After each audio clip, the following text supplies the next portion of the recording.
India, a land of vibrant cultures and ancient civilizations, has long been a crossroads of trade and a beacon of knowledge, wisdom, and innovation.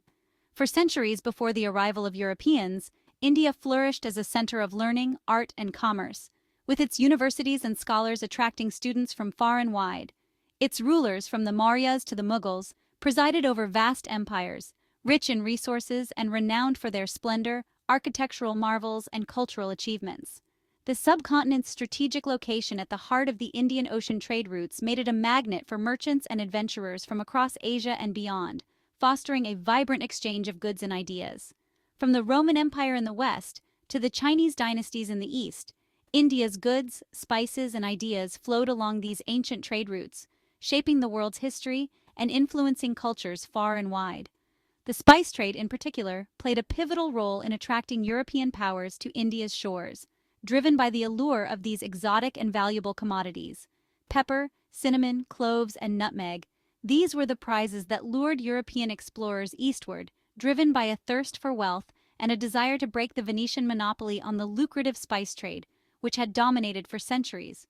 Little did they know that their arrival would mark a turning point in India's destiny, setting in motion a chain of events that would reshape the subcontinent's political, social, and economic landscape for centuries to come, leaving a lasting legacy.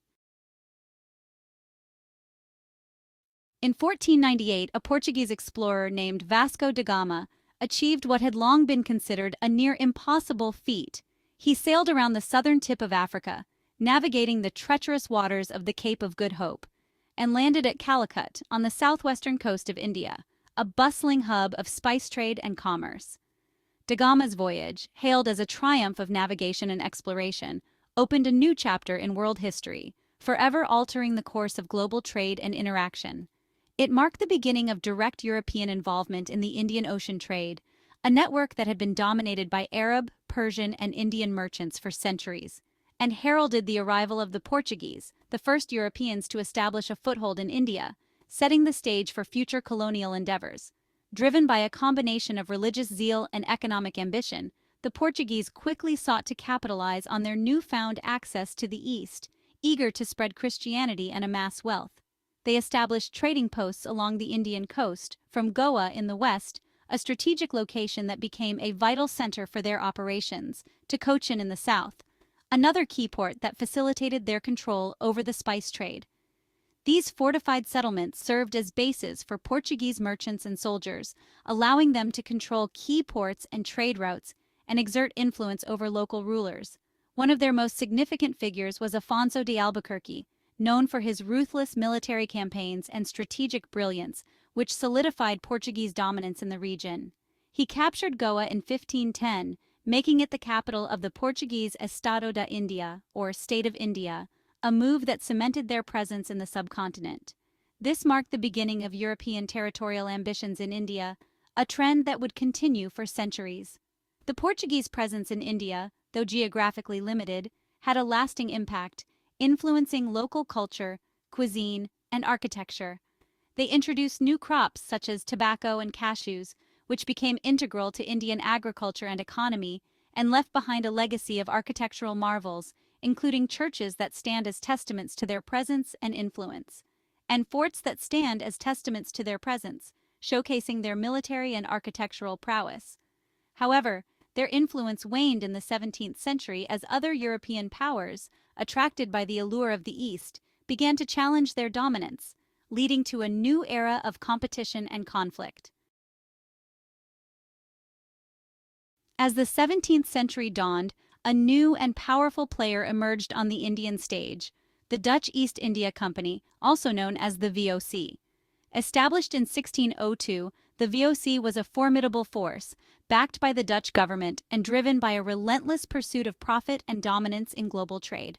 Unlike the Portuguese, who focused on controlling territory and establishing forts, the Dutch were masters of trade and maritime power, leveraging their superior naval capabilities. They established trading posts in key strategic locations like Surat, Masulipatam, and Pulicat, effectively challenging Portuguese dominance in the lucrative spice trade. Their superior naval technology and exceptional organizational skills allowed them to control key shipping lanes and outmaneuver their European rivals, securing their position in the global trade network. The Dutch focused on establishing trade monopolies in highly sought-after spices like cloves, nutmeg, and mace, which they sourced from the Indonesian archipelago, ensuring their dominance in the spice market. They even went to the extent of uprooting spice trees from islands not under their control to maintain their monopoly, showcasing the ruthlessness and strategic nature of their business practices. While the Dutch did not establish a large territorial empire in India like the British, they played a significant role in shaping the region's economic landscape through their extensive trade networks. Their focus on trade and commerce left a lasting legacy on India's coastal regions, influencing local economies and trading networks for generations to come. Section 4. French Ambitions, a Fleeting Dream of Empire. The French East India Company, established in 1664, aimed to expand French influence in India. They set up trading posts in Pondicherry, Chandernagore, and other strategic locations. The French fortified their positions, hoping to challenge British dominance. Under the leadership of figures like Joseph-François Duplessis, they sought to establish a stronghold.